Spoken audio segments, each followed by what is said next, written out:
bring you this live transmission where Police Minister Senzo Mchunu is about to brief members of the media about his earlier visit to Stilfontein. Let's listen in. As conceptualized by or ordered by the President of the Republic last year, was that there must be stability and order in the mining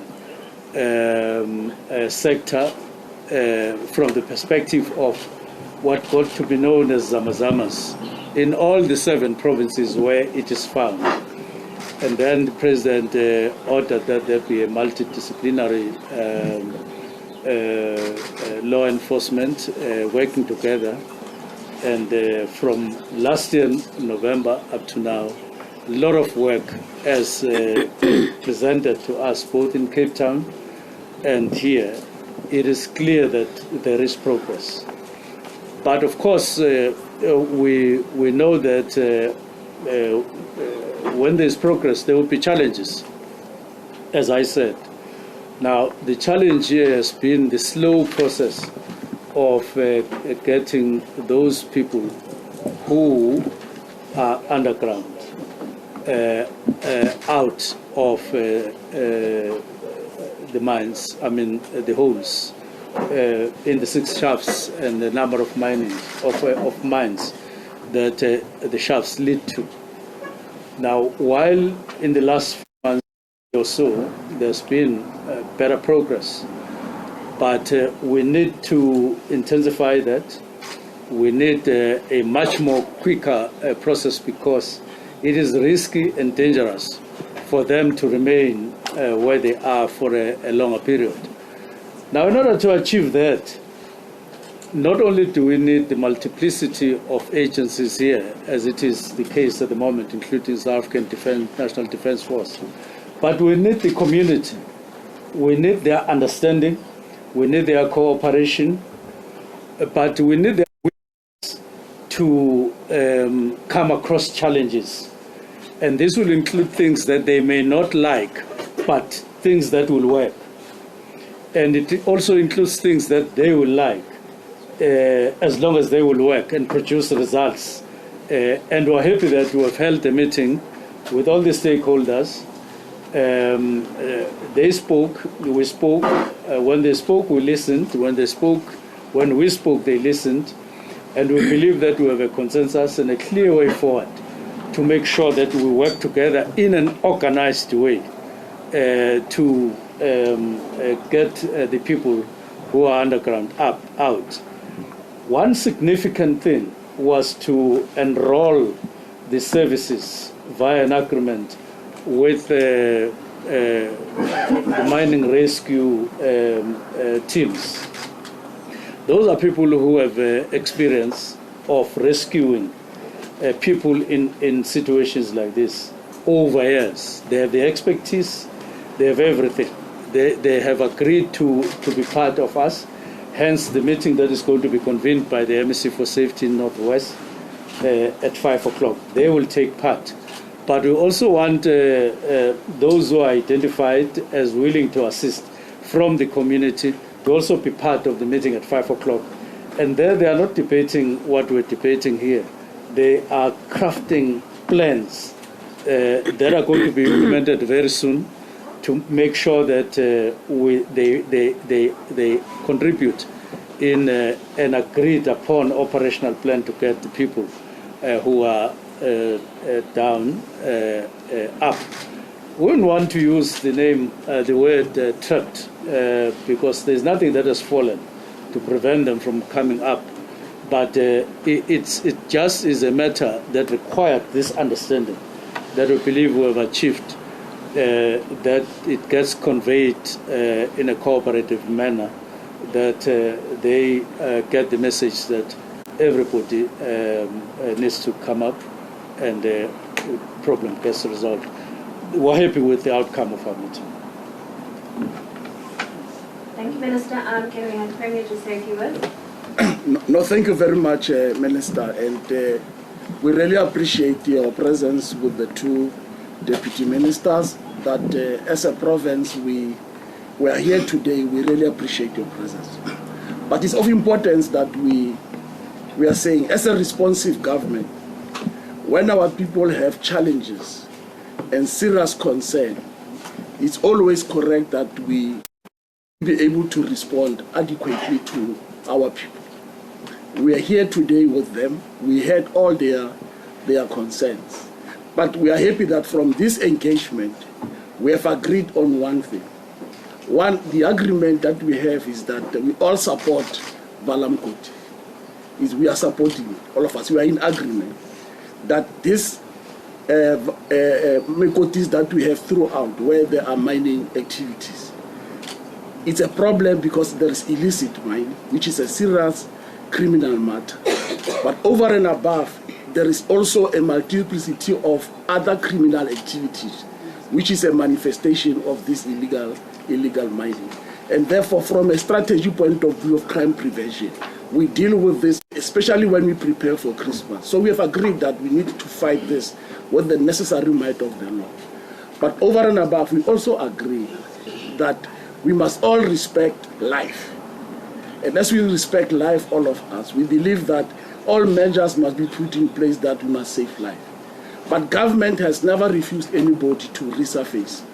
And what we agreed also, which is very important, is that nobody is opposed to people who they crime. The necessary process of the law must be followed. Those who are supposed to be deported will be deported.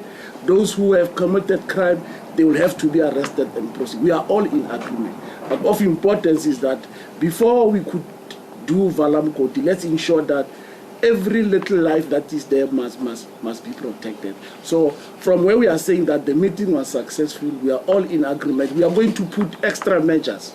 The team that the minister spoke about, that's going to be led by the MEC, Vessels Moray, together with the team from the interministerial teams and including the executive mayor of the district and the local mayor, will from today put in place discussions and methods and an approach on how first we are going to deal on enhancing faster and quicker method of ensuring that we save lives.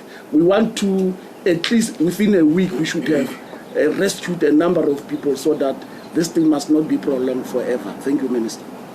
Thank you very much. Ladies and gentlemen, we are going to open it up to questions. I just wanted to advise that we do have the Deputy Minister from Defence, and we are also then joined by DNCs as well as the Provincial Commissioner. By a show of hands, can I just see who has questions, and I will walk around with the mic. I've got 4 hands. Those are the hands that I'm going to recognize. I have the last 2 hands, so in total I've got 6 hands. I'll start this side and work my way around. First question. Good afternoon, Mr. Minister. My name is Mpho Koka from the Sunday World newspaper. I just have 2 questions. The first one, yesterday police recovered a decomposed body from the abandoned mine. At this stage, do police know who the person is? Has the body been identified? And then secondly, do police also know the cause of death regarding that body that was found? And then just the last question that I have. So as of today, like on this day, the 15th of November, what is the number of miners that resurfaced today? Do police have a number of miners that resurfaced just today? Thank you. Before we move the microphones, I think I'll take another hand. Thank you, Minister. My name is Mutlapin Madisa. I'm from UFM. Not taking anything from the successes of the operation as you outlined it, Minister, but it still raises the question about the effectiveness of Operation Valor, as to how so many people still manage to get access to the shaft amid this operation. And the second question is around this figure of 4,500 of suspected illegal miners who are believed to be under that shaft. Is this figure not exaggerated? Or what do you know about this figure? Thank you.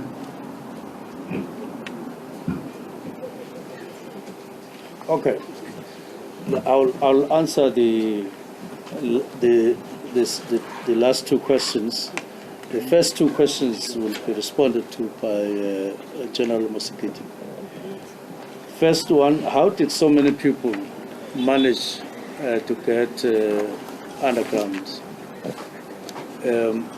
Look, that is a question that would need to be responded to by one way through one way. They managed to do that unlawfully. Now that's the answer. How did they do it? Unlawfully. Now the second question is the figure of 4,500 not an exaggeration? Today we shifted our attention to the figure or estimate or guesswork of people that are underground. The fact of the matter is that there is no one person who has gone underground and made people line up and count them from number one up to the whatever last figure. So we don't know the figure. What we are shifting our attention to is to get people out. And I'll tell you why it is important to do that. At one point there was one person who was using a rod to fish in the sea. Now there were many people behind him who were hungry, really so hungry that they were like dying. But he had just one hook, which meant one fish at a time. So when he did that, another person came and said, no, this thing, all these people are going to die waiting for the hook and so on. And this man responded by saying, no, my concern is not the people who are hungry behind me, but it is me getting one person at a time from those who are hungry, rescuing them by giving them fish to eat so that they can survive. We're exactly at that stage where we've got to mind and focus with undivided attention on how many people are we able to take out per day. And that is what is critical. Then we'll look at we will then start counting how many people were there after we've rescued all of them. Sikid? Minister, can we just do this? The next set of questions are for Minister. Can we take all questions for Minister before we do the musical microphones? So we'll just plug the questions that are for general today.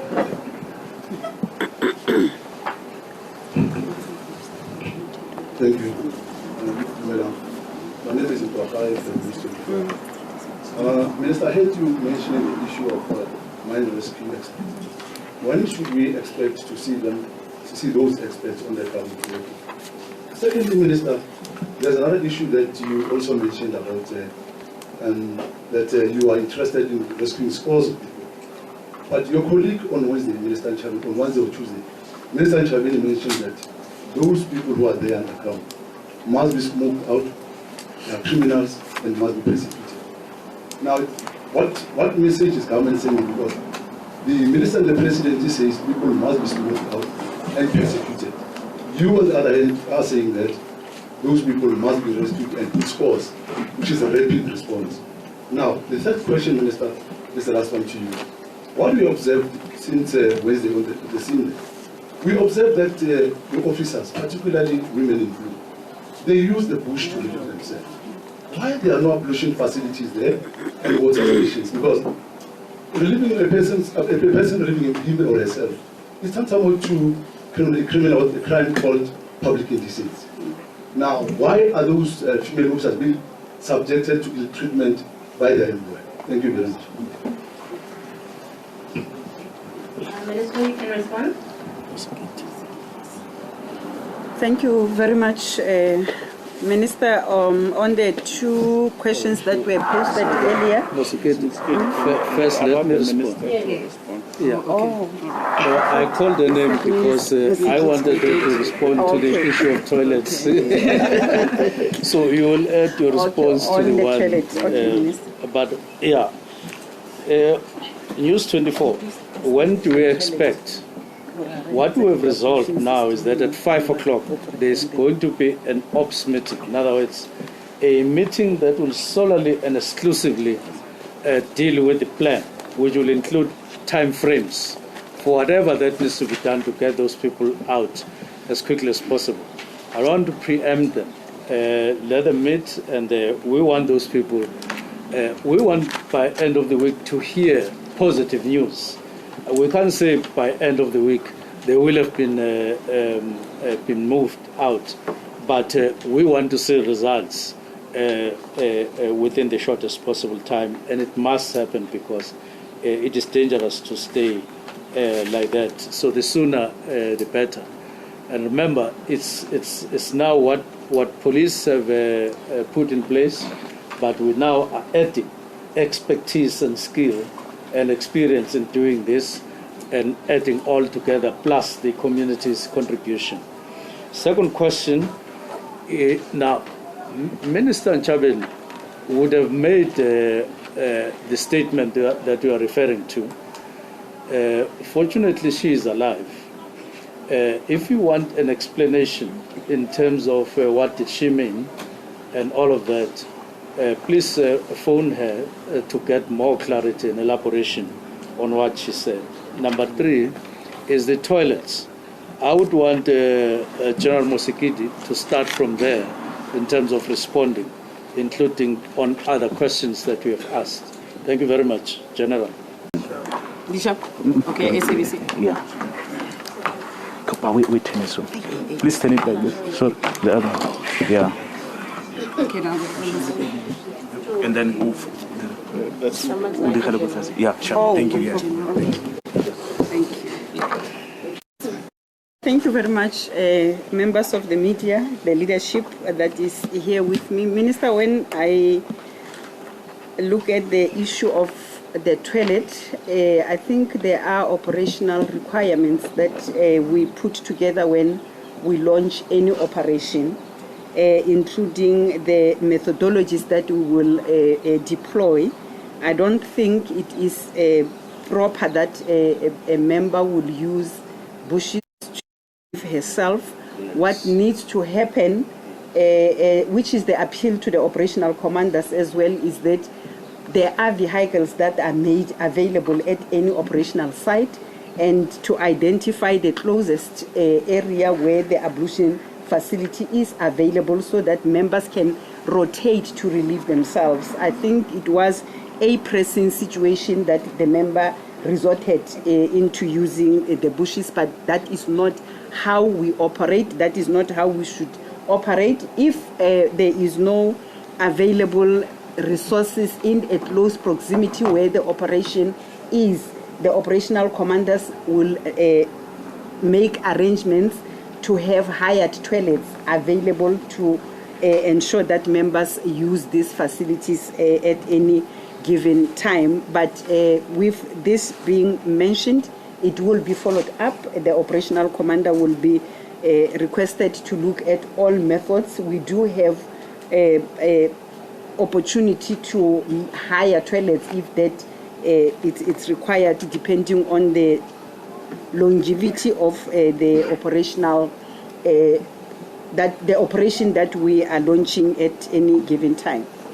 On the first two questions that were related to the body that was retrieved, I think we do have a process that we undertake when we retrieve a body of a person.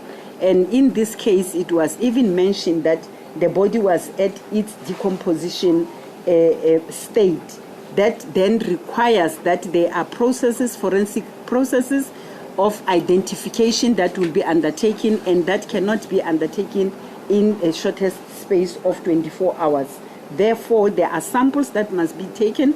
There are processes that must be followed. Even if a person can say, this is my family member, it then says we will take the samples from the people that are claiming to be knowing who the body belongs to, so that it can be processed through our forensic services. And in this case, we do have a period where we will request that we fast track the processing of the DNA identification, so that we can at closest time to inform the family of the deceased is. So on the question of do we know as the police who the person is, the answer is no, not yet. We are continuing with the investigation on in that regard. I think the next question was, to date, how many miners have retrieved?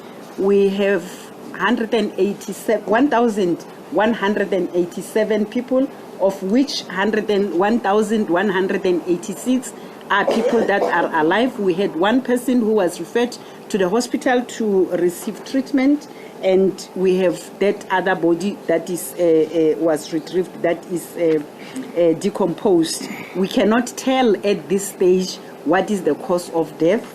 That is that other process that must be undertaken to have the toxicology taken, samples taken, processed, and the pathologist will tell us what could have been the cause of death. We can't presume at this stage that it's caused by gases underneath, it's caused by the person that did not receive water, food, or anything. We need to have a scientific proof of the cause of death. Thank you very much.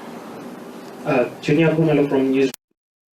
Minister, you spoke about reaching an agreement with mine rescue experts. What sort of agreement was reached? Are they now going to be taking over that process of retrieving the individuals that are in that mine shaft? Or what exactly is going to happen there? And when are they going to start that process? I think we've touched on that. And Minister, you also spoke about some people accusing government of wanting to commit a genocide. Can you be specific? Who exactly is accusing government of this?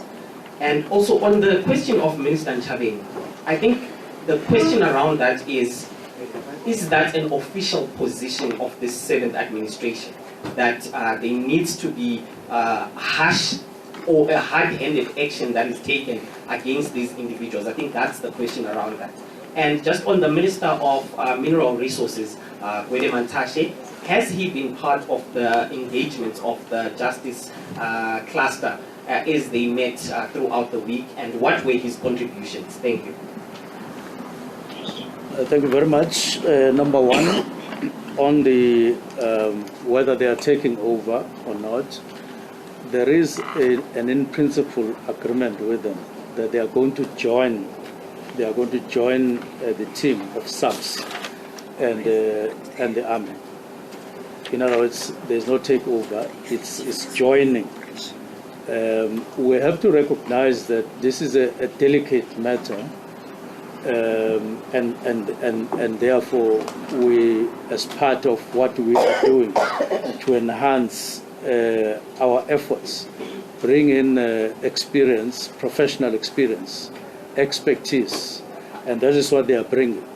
As to when they are starting, they are starting at 5, meeting, crafting what to do. One of the things they mentioned when we were talking, minding that we didn't have time, and therefore we said don't delve into plans. They said they will need to assess,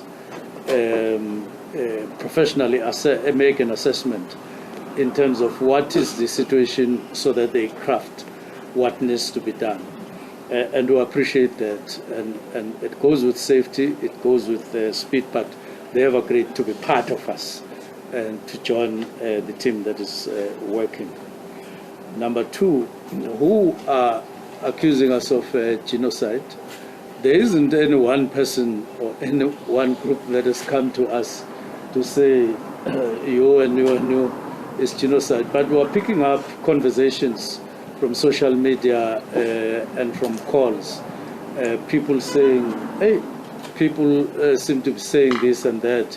And we are saying to all those people who run social media, all those people who are concerned about the lives of the people who are underground, every South African who wish that the matter gets resolved as soon as possible. On my way here in the morning, I got a long WhatsApp from Zulinzima Vavi expressing concern about what he believes are ways that have been used so far instead of other ways that he believes are better. I told him we're coming here any case today, and we will take that advice on board and so on. So there are people who are generally concerned without accusing, and of course others will go to that extent. For that matter, I can tell you that other people are saying, no, what's happening? What are they doing down there? Whatever method, get them out. Now we are saying we have a team now of the executive mayor, the district mayor, and the MSC for Safety, who are going to be coordinators of those who are going to be operationally dealing with this matter, so that they craft a plan. And what is important is to get them out as soon as possible. What is important is that it must be done safely, because it has been expressed that the whole of this unlawful activity is very dangerous. And that includes the ropes down and all of that. That's dangerous. And the last question was on, or the next question is again, Minister Chavin.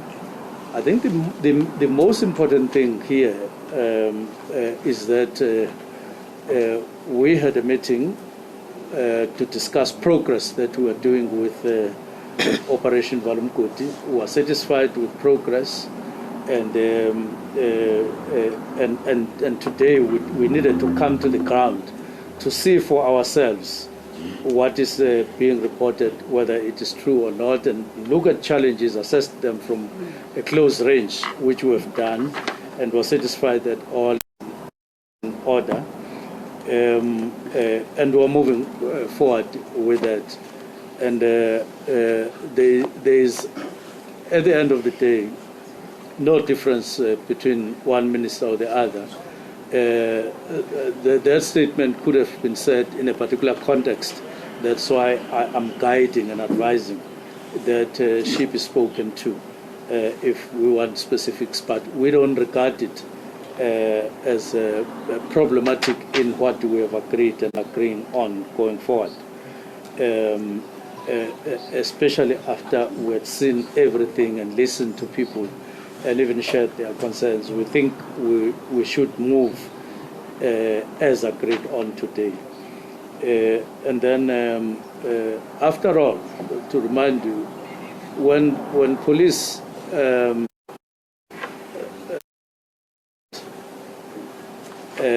and in the course of that, something happens like injury, they are the first ones who take such a suspect to hospital, and even saying you are arrested while you are in hospital.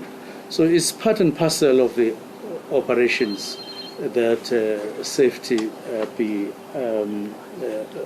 regarded as important in whatever we are doing. Then Minister Mantashe, as I said in the meeting, was invited at JCPS.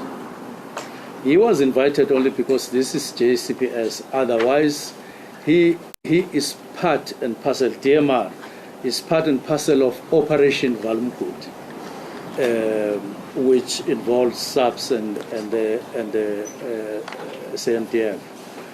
But Tuesday, we called a meeting of the whole of the JCPS, and he was part of that. And we've been talking about it. So he is involved, is part and parcel of what we are doing. As a matter of fact, DMR is present in this meeting, and they will be present, and they will be part of the team that is going to be doing the operational plan that we are saying we are enhancing as from today onwards. Afternoon, Minister. Alexandra Wexler from the Wall Street Journal. First question is, a lot of attention has been paid to this particular operation this week. How long have police been blocking deliveries of food and water, and how long has this operation been going on? Has it been days, weeks, months? Second question is, what is happening to the people who do resurface? Are they being arrested? Are they being charged with a crime and sent home? If they're not South African, are they being deported? And last question, What is the actual name of this mine where this shaft is, and who's supposed to be maintaining these seals? Is it the DMRE or someone else? Thank you. When did this operation start? It started some time ago, as soon as law enforcement noted that there was an unlawful activity. But it was limited at the provincial level by South African Police Service and other stakeholders. But then there was a need to enhance it when the problem escalated. And then there was a time, November last year, when President himself took a decision that these unlawful activities are happening in 7 provinces, not just in one. Decision that there should be JCPS in place attending to these matters now. So this is now all over the country in 7 provinces out of 9. Now, that's November last year specifically. Then when are we finishing? We are hoping to finish as soon as possible, complete this process as soon as possible.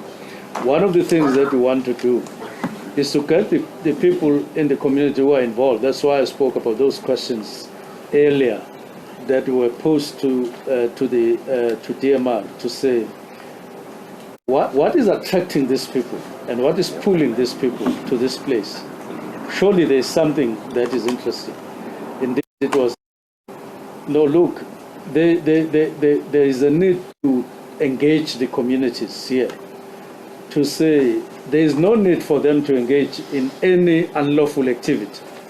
If they are of the opinion that they can benefit somehow in derelict mines, that is lawful of doing it. Hence, the meeting that the minister suggested with the Mineral Council. And there's also another one that he said they have a mechanism inside DMR to assist people who are aspiring to be miners at any level.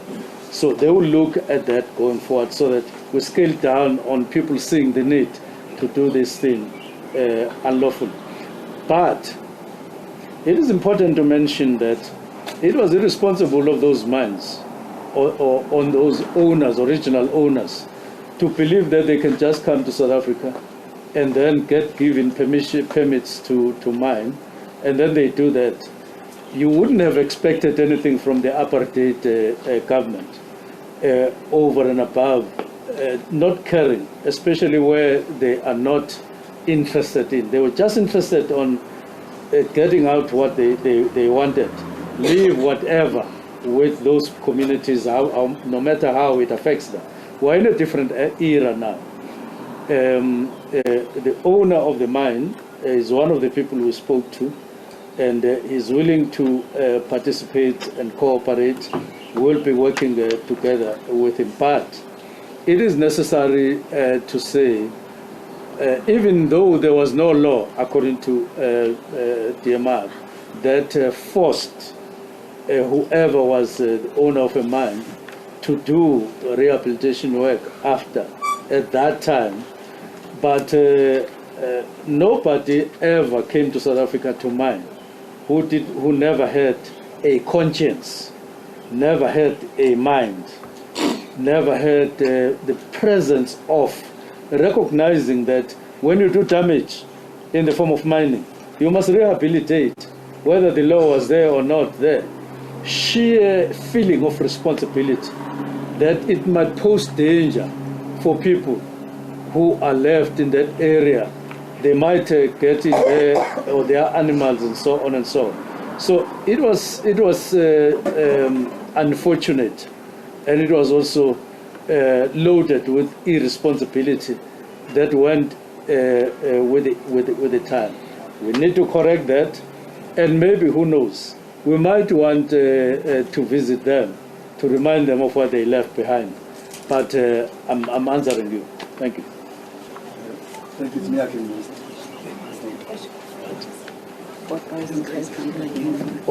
Or 4,000. Yeah. 500. Musikiti is interested in the figures. Thanks, I can use. That's me, I can use.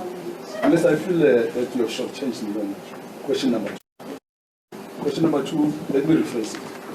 South Africans must believe who between you and Minister Nchunu, because judging by the remarks that Minister Nchunu, remember what Minister Nchunu said when she addressed the media agency, and what you are saying today, that you are interested in rescuing people.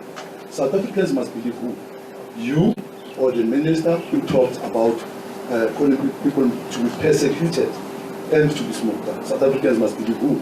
Secondly, Minister, there are allegations that some of those illegal miners underground were allegedly kidnapped, taken by force to go and work underground by heavily armed people.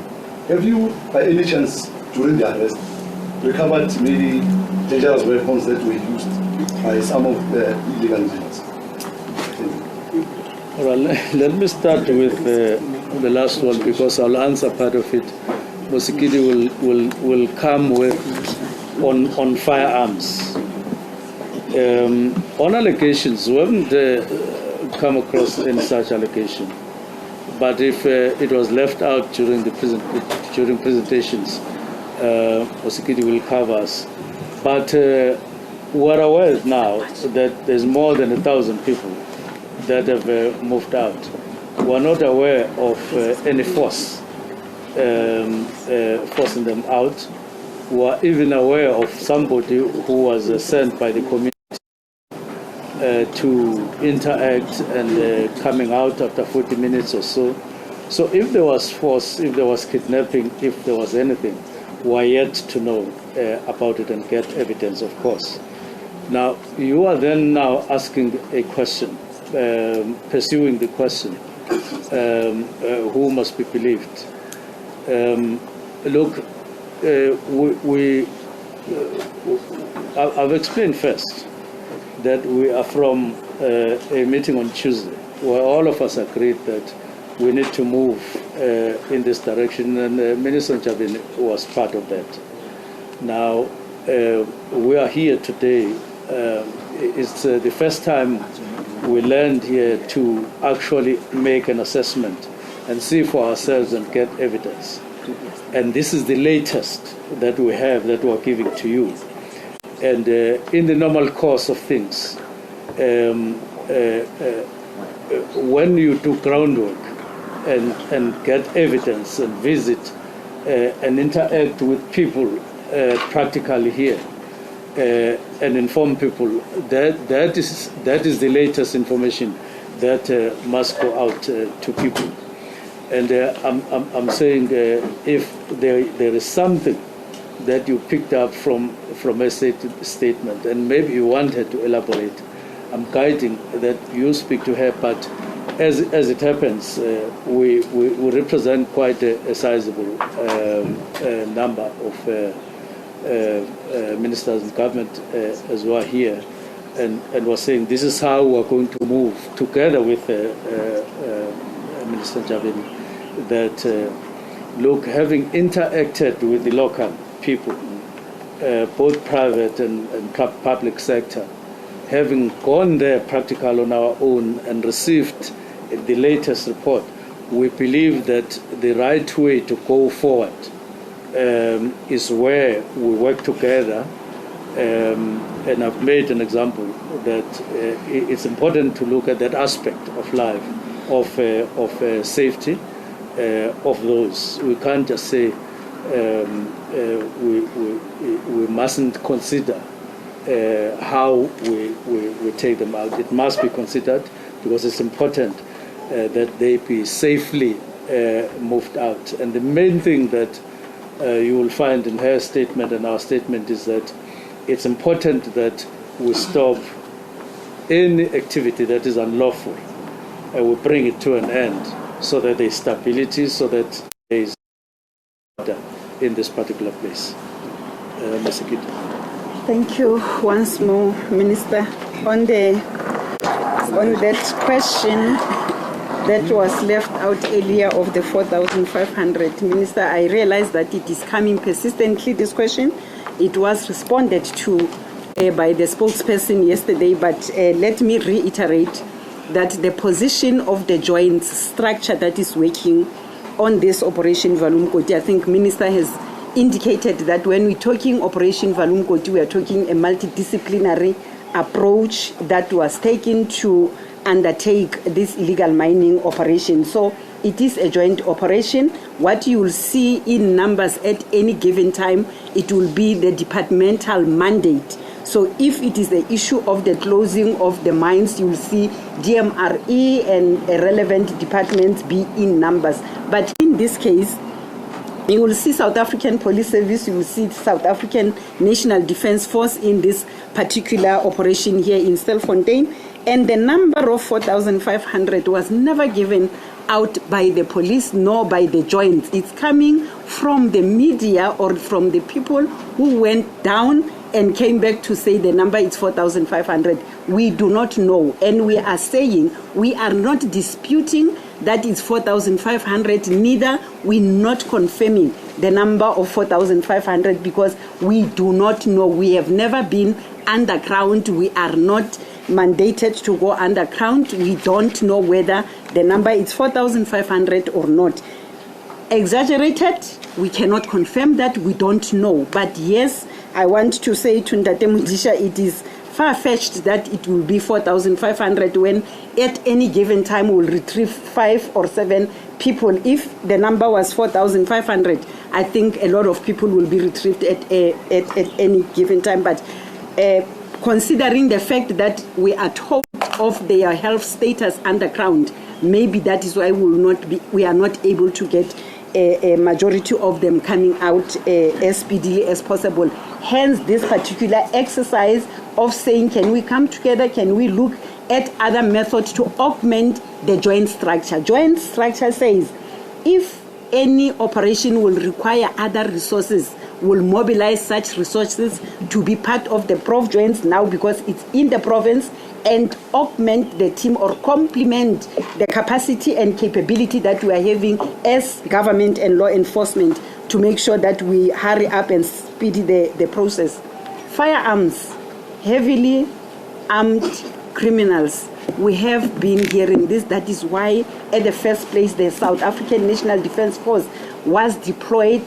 The Special Forces was deployed in this particular operation. The National Intervention Unit was deployed with the capacity that they are having to be able to respond to the level of violence that is coming. To date, Minister, we have retrieved 369 firearms through Operation Chanela in the past 12 months, more than 10,300 ammunitions. And ammunitions of all sorts, including, we have seen in some of the pictures where we have seen very dangerous substances that were found, petrol that was found, detonators and explosives that were found when we were doing this particular operations. Earlier on, Minister, the question was, is it effective, this Operation Valumkoti? I think you did respond it. And I want to reiterate, Minister, that with the level of stability in some of the areas that were problematic when we started to move in and try to calm the situation, I can say and confirm and reiterate that as the Joint Minister, so far we are satisfied that we are making inroads in as far as Operation Valumkoti is concerned. The number of people that were arrested so far for various offenses, including those that are illegal in the country, that have been retrieved, processed, investigated. I think there was a question of those that will be kidnapped, human trafficking that we are hearing, we are getting when we do our intelligence. We are getting that. That is why when people are retrieved, when people are arrested during normal operation, there is an investigation that is undertaken.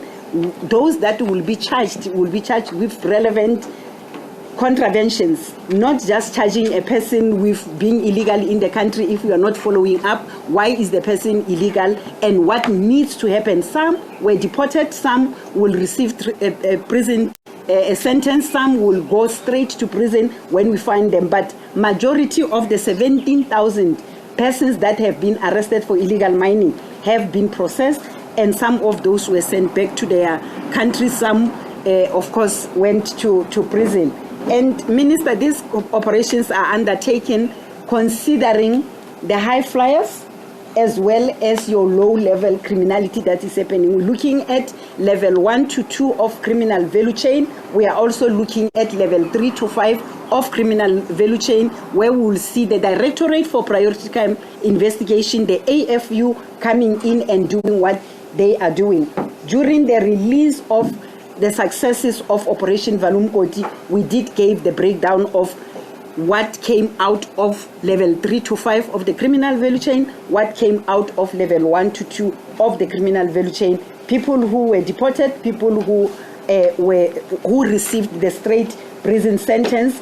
That includes even South Africans that were charged with various Mineral Resource Act that they have contravened. So we are looking at any particular angle. That is why we are having all the department within the cluster itself working hand in hand to make sure that Valumkoti is a success, and it will continue to make it inroads in all 7 provinces that we are operating from. Thank you, Minister.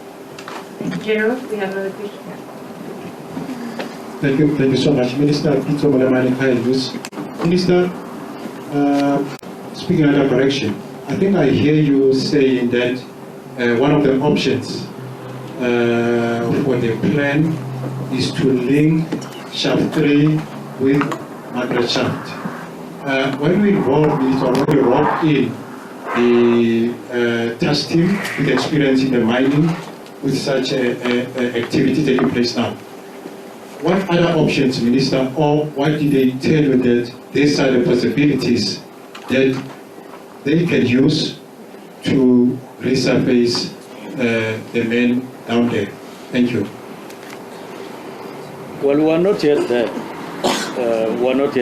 What the experts said was that they are going to require a situation where they assess which approach or option, because what they mentioned was that this mine is about 2,500 meters long, which they said their experience is that what they've gone through is about 1,500, what they've seen in the past.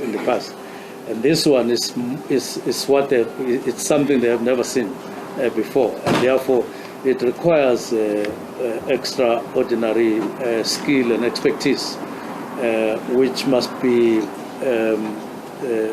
predated by, or it must start with a thorough assessment in terms of the challenges and every other thing, the risks and all of that. So at this moment, we're just going to wait for them, the combined team, to work out a plan that will see us as quickly as possible overcoming this particular problem. Thank you, Minister. Colleagues, I know it's been a long day. We have the last 2 hands that we're going to take, and then we're going to close the session. From ENCA. A lot of the questions I had have been asked, so I'm just going to hopefully ask things that haven't been asked, and apologies if I ask what has been asked. Maybe the first question is, Minister, you just said that you talked about the irresponsible mine owners who've left their mines in a state and they are apartheid-era mine owners.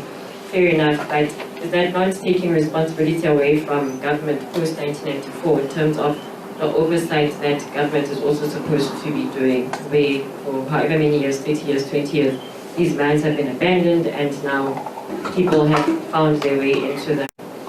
And I know DMR questions have been asked, but where exactly is the minister? And that's not your question to answer, I understand, but where is the minister, given that he's been referenced here so many times by the minister himself, but also by the different stakeholders that spoke here? Why is the minister not here? And then just also from your understanding that you have been briefed, again, that issue of some of the miners who are underground saying that they've been coerced into this. Just what is the minister's understanding in terms of what is actually going on here? Is it an issue of unemployment and poverty? Have people been coerced into this? Is it just an opportunity that they found because of these mines? What is actually going on from the minister's understanding? The other thing is, you talk about the numbers thing keeps coming up. So is it not difficult then to prep? What are you prepping for? Maybe I should ask that. If you don't know how many people are underground, what if there's just 10 people, but there's this big operation that's going on versus what we've heard, the 4,500 from the media and the people who've gone underground? And then maybe, I think this is my final question. In general, what is actually the Valumgodi solution to get miners, illegal miners, to resurface? Does the police, does the SANDF have capacity to actually go underground? Does the SANDF actually go underground?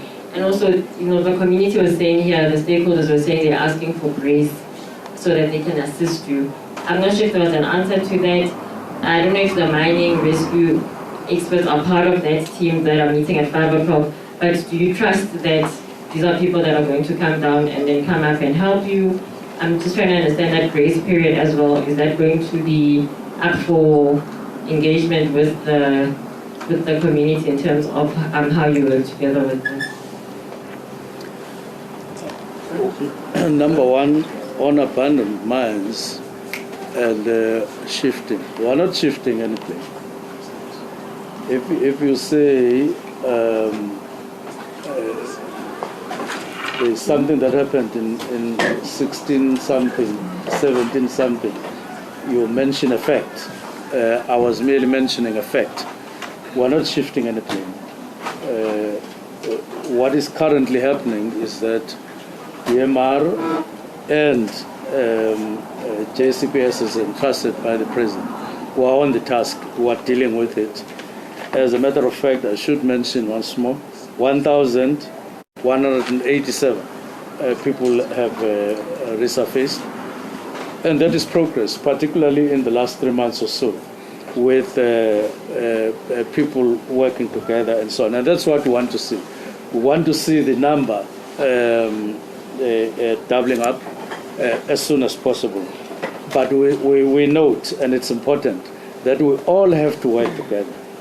We can't come here, fight the community, or come here, the community fights us for one reason or the other, and then the police are there, and then the mining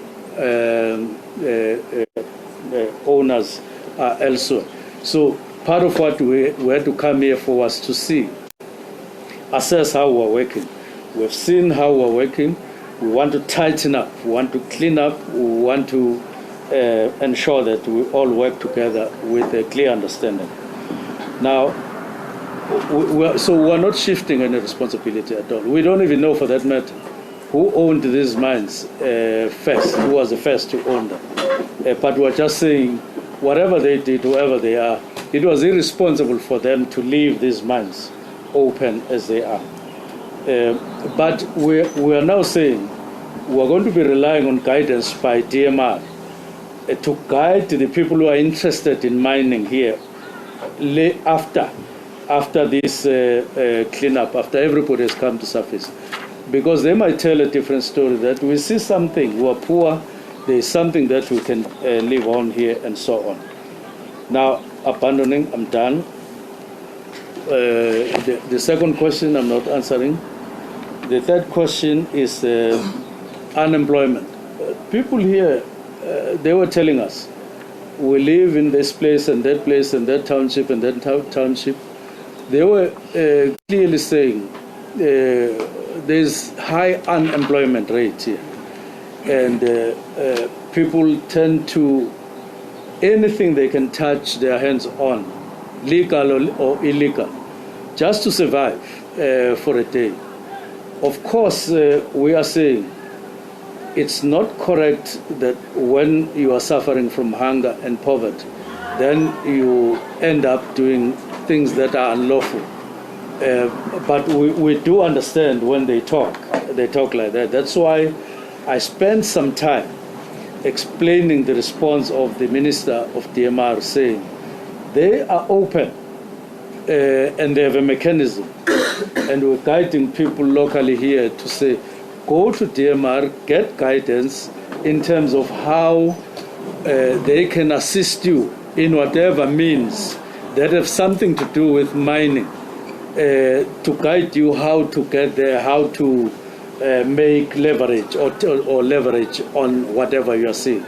let them do so that it's lawful, so that it is guided and even assisted. They are talking about even assistance. Get to you are now saying, because we don't know how many people are underground. Now, what we know, which is important, is that there are people underground. They've explained about numbers. That, yes, all of us are confirming, but all we are saying is that it can't be, we can't see how they could be, the number could be as high as 4,500. So the number is somewhere below that. So how are we planning? Because we don't know. Remember, this plan is not in a scale that will carry so many people at a time and so on. We are planning to get people out. 1,187 are already out. So we are going to be enhancing that, improving on that over time. And that is what matters to us. Knowledge that there are people underground, and then we want to take them out. Thank you, Minister. Colleagues, we do have to let the panel go to prepare for the 5 o'clock meeting. Thank you very much for participating. Oh, you spoke about capacity. Capacity, yes. You can't get people to resurface at a figure of 1,187 if you don't have capacity. All we are saying, enhance the capacity, enhance the skill and so on. Thank you. Will people be shown grace? Will the miners that go down, will they be shown grace if they go down? Some of them ask. Will they be shown what? Grace. No. Grace. What grace? Because they asked, there was a man from Sanko who said that they asked. No, look, Mosikidi has spoken about people who are out, who have been processed, and then they've been sent back to their countries. It depends on our job as police. Is to stop you from doing something unlawful. And the way to do it is to arrest. And we send you to courts. And then courts determine. Thank you.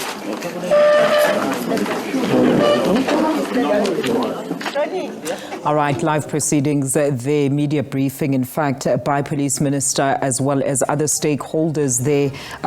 Police Minister Senzo Mchunu addressing members of the media. He did confirm that police do not have the official number of those illegal miners that are believed to be still staying underground.